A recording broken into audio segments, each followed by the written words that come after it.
fascists come down my street, they're gonna wish they never came this far east. If Mosley's coming to my place, Oswald Mosley's gonna get a fist in his face. Song and dance may not be the usual way to talk about the rise of fascism in 1930s England.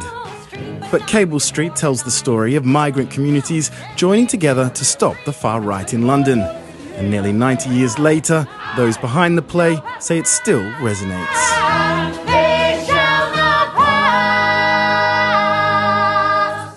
The writers started writing the show in 2019, and I think what they were aware of was that the world was tilting to the right, that actually far-right leaders were gaining power in countries all over the world. The musical tells the story of the Battle of Cable Street in 1936, when, on October 4th, the British Union of Fascists, led by Nazi sympathiser Sir Oswald Mosley, tried to march through the predominantly Jewish part of East London.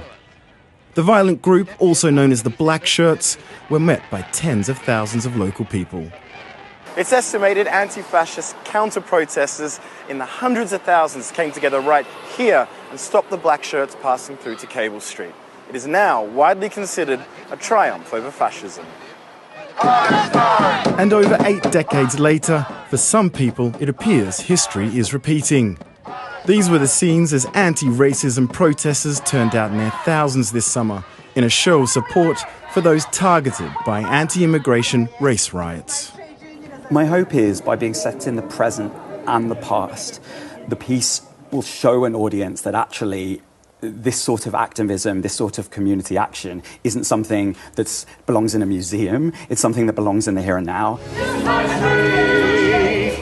This is my street.